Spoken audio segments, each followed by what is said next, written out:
Welcome back to Off Script. We just watched Love the Questions, and wow, if you were hoping for neat answers, well, this wasn't the episode for that. No, definitely not. It didn't just expose secrets. It felt like it detonated a bomb under basically every key relationship we've been tracking. Absolutely. The whole thing felt incredibly tense, almost like holding your breath. And it all circles back to that Real K quote, right? Can your own integrity actually survive when you uncover this deep, ugly corporate truth? Exactly. That's the core question. So we start with what should be this incredibly happy moment, but it's immediately weird. So weird. Yanko Flores practicing his marriage proposal to Ariana. It's elaborate singing, dancing. Confetti, doves, the whole 9 yards. It feels like a fever dream. And it fits Yanko, doesn't it? He's always had this like passionate, almost poetic side. Right, but the show just immediately signals disaster, almost comically dark. One of the proposal doves, literally just drops dead mid-rehearsal. Oh, yeah. You just know things are about to go sideways. Perfect foreshadowing for this show's tone. And they do, instantly. Before he can even really process the dead bird, boom, national emergency. A plane, JFK to LAX, potential mechanical failure, maybe terrorism, nobody knows.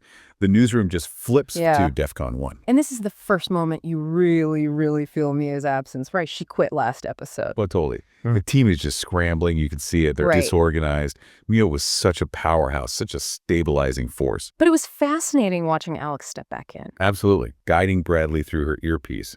It's that steely determination mix of vulnerability. She just commands that chaos. It's impressive. Yeah. But the personal damage is already done, or starting. Right. Yanko overhears Alex and Bradley talking, and they mention one name, Claire Conway. Ugh.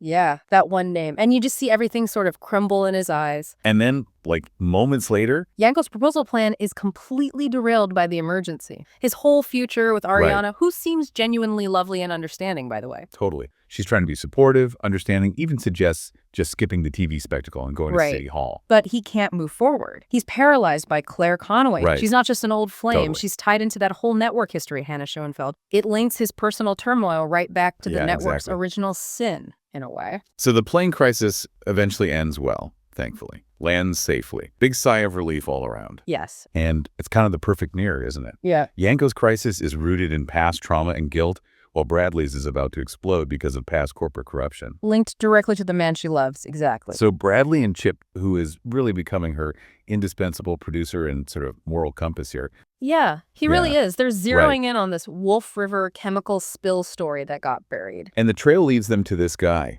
Kenneth Stockton, an environmental lawyer.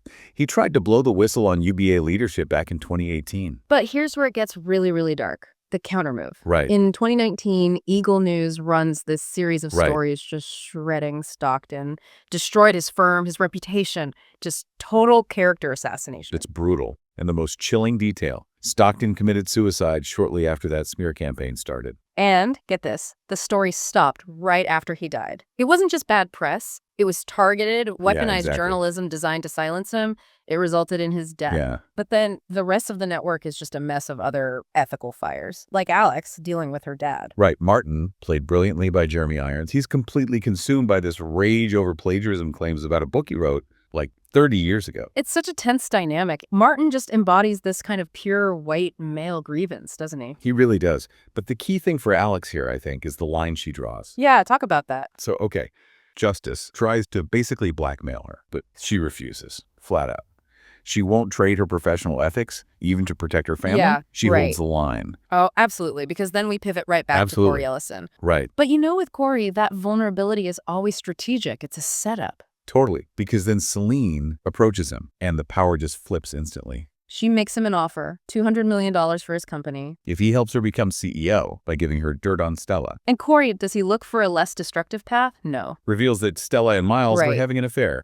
It gets Celine the CEO job, sure. But it also completely betrays Stella, who's been an ally. But then Cory leaves, and you just see this raw, genuine pain, tears just escaping. It's incredible acting. It really is. Which, again, brings us right back around to Bradley in the episode's real climax. Right. Bradley realizing Cory's role in Stockton's death. That final scene, Reese Witherspoon just sells the shock completely. Absolutely. And this is where the episode leaves us, right? And that terrible tension. What does she do? Yeah, the fan theories are already flying. Does she confront him immediately? Blow everything up? That feels like the emotionally satisfying, maybe predictable move. Or, and this is the really thorny path, does she pretend she doesn't know? Does she stay in the relationship, use her proximity to Cory to get more information, to nail down the Wolf River story? Or does she protect him? And in doing so, kind of undermined everything she's supposed to stand for? That decision, that's going to define everything for her going forward. It's a massive cliffhanger, emotionally. There's no easy answer. So, okay, the big question we have to leave you with, the one this episode slams down on the table. Is there any coming back from this for Cory and Bradley?